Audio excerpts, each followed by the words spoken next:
clasificado del campeonato. Y también habría que hablar de Pedro Acosta, que está dándole la vuelta a la temporada, aunque sí que es cierto que con ciertos ceros, ¿no? Ciertos despuntes hacia abajo, pero que realmente está manteniendo KTM en un nivel altísimo.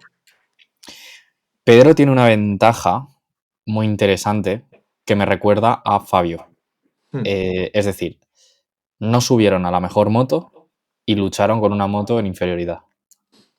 Y eso, cuando espero que en algún momento Fabio dé el salto a una moto más competitiva y Pedro, que tarde o temprano lo acabará haciendo, es como muchos campeones se han forjado. Entonces, lo que está haciendo Pedro con la KTM es muy bestia, ¿eh? Y creo que se nos está... Bueno, a nosotros creo que no, honestamente, porque valoramos mucho la temporada de Pedro. Pero creo que la gente está enjuiciando mucho el que haya sido Fermín el que ha ganado primero. No son comparables, ya lo dijimos. Primero porque son pilotos diferentes, pilotan diferente por completo y porque están en sitios diferentes y motos diferentes. La KTM es que yo creo que es probablemente junto a la Yamaha la moto más frustrante, pero en momentos diferentes. O sea, la Yamaha al final no esperas nada, pero de la KTM hay veces que lo hablábamos creo que la semana pasada o la anterior, que te da un deslumbre de que parece que va o encuentran un paquete que te pone en posiciones de podium y desaparece de repente. Es que no tiene una constancia. Entonces, tolerar esa frustración y reencaminar la temporada es muy complicado, ¿eh? Y gestionar la carrera que hizo el sábado respecto a la del domingo, que fue un salto brutal, es muy, muy complicado. También hay que decir que además Pedro el año pasado siendo rookie era la mejor KTM. O sea, asumió un papel que no le tocaba a él. Que eso también es importante mencionarlo. Y realmente, tal y como está enfocando un año en el que ya tenía perdido ese título por el que quería luchar a principios de año, porque él lo tenía clarísimo. O sea, eso no hay que olvidarlo. Por mucho que Marc Márquez, Pecco Bagnaia y demás, Pedro se enfocó en 2025 como un año ya para luchar por el título. Sí. Y se ha encontrado con que no podía, pero es que realmente lo que nos deberíamos habernos dado cuenta a estas alturas de año es que no ha tenido la moto para hacerlo. Al igual que Fabio Quartararo. Ni mucho menos. Ni de cerca ha tenido un paquete para competir. Y quizás podríamos decir también que si Fabio ha estado sacando ese extra en qualis, Pedro lo ha estado sacando en carreras. Sí, porque en quali la ha cagado bastante, hay que decirlo. La verdad es que en quali se le va la pinza bastante a Pedro. Pero es que hay pilotos que tienden a eso, pero en quali la está cagando mucho, es algo que tiene que mejorar. Pero bueno, o sea, yo creo que es importante destacarlos a los dos y de mencionar, sobre todo, porque yo creo que a veces se nos olvida, sobre todo ahora que tenemos a Marc Márquez de vuelta, dominando y sin dejar que se hable del resto, es muy importante mencionar que hay dos pilotos que quizás, igual me estoy metiendo en un berenjenal, Dilo. podrían luchar con Marc Márquez a igualdad de condiciones. Otro tema es que ganasen. Pero luchar. Esto lo hemos opinado ya en otros capítulos. Cuando hicimos el de pilotos infravalorados, lo dijimos. Y nos podemos. Bueno, tú te has mojado y yo me mojo. O sea, para mí, dentro de la parrilla actual, solo Pedro y Fabio, a nivel de proyección o capacidad, para mí están a la altura de Marc. Cerca. O sea, se le acercan. Cerca. Esa es mi opinión, ¿eh? Esa es mi opinión.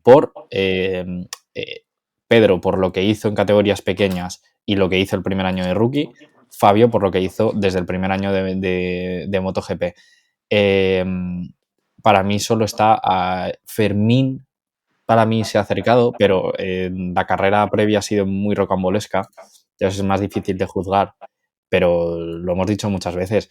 Igual que el tema de Paul, que hizo Wildcard esta carrera con la KTM y que ha estado poniendo la KTM en posiciones que no le tocan tampoco, dando un rendimiento que ya lo dijimos también en aquel capítulo de un piloto que de los pocos que le ha plantado cara a Marc.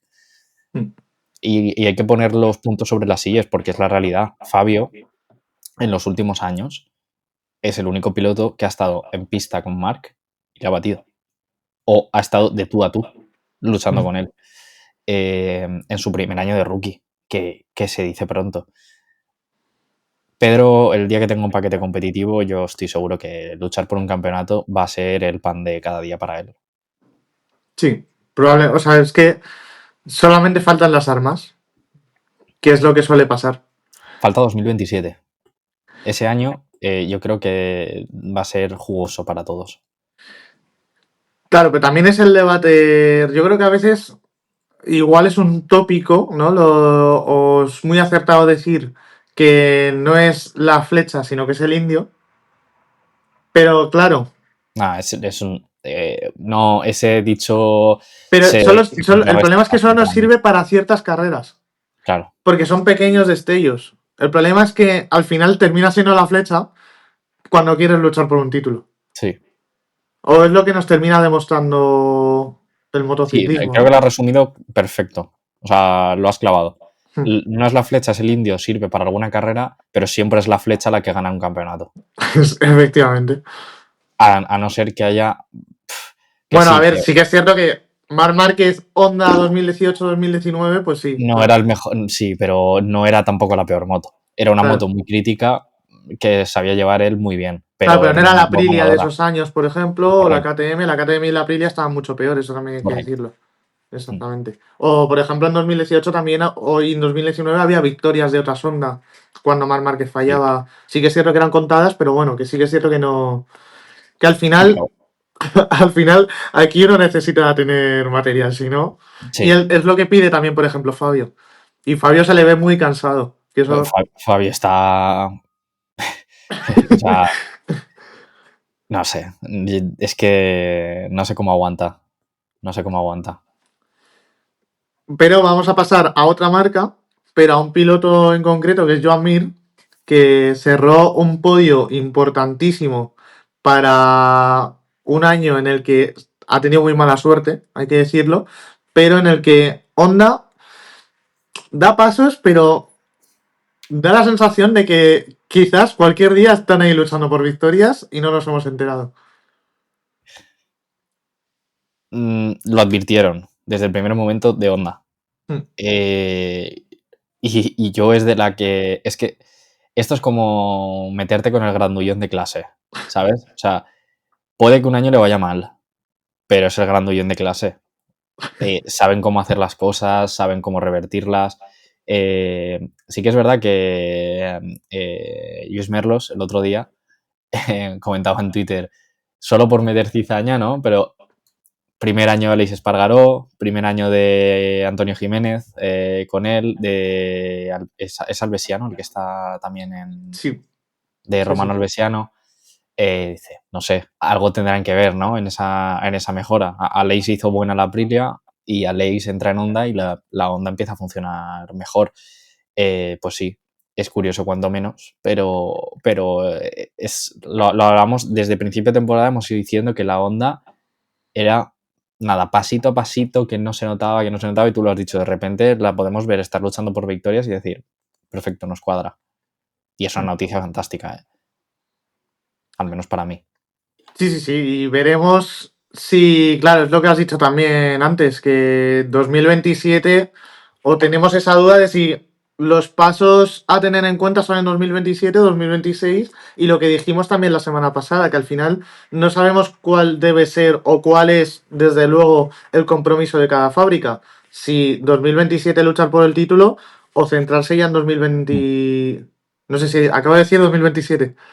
No lo sé, pero se ha entendido. O sea que... Pero bueno, que no sabemos al final cuál es el compromiso, ¿no? Si llegar a 2026 con un esfuerzo quizás que te va a caducar o ir a 2027 con algo que te va a ir a largo plazo. Y claro, el problema es nosotros desde fuera no poder saberlo y eso sería bastante más bonito poder saberlo. Es una información que quien tenga acceso es clave. Es clave porque creo que marca la diferencia. En este caso, Honda tiene el poder para hacer ese desarrollo en paralelo. Y de todos modos, me da la sensación de que tampoco se pregunta mucho, ¿eh? No, o yo al menos no he escuchado muchas preguntas sobre eso a las marcas o a los pilotos. Es lo que dijimos, o sea, que nos encantaría estar dentro del paddock y poder generar este tipo de preguntas. Porque, sobre todo, curiosidad, ¿no? De cómo trabaja una fábrica en una transición de normativa, ¿no? Porque además, según lo que digas, puedes jugar tus cartas. Claro. Bueno, y puedes tirar un farol también. Es que eso. O sea, aquí puede haber mucho manejo de información caótico y mucho farol entonces, claro, nunca te puedes fiar de nada, pero honestamente a mí es uno de los datos que más curiosidad me genera, saber qué están haciendo las fábricas. Sea como sea, el progreso de Honda es progresivo, positivo y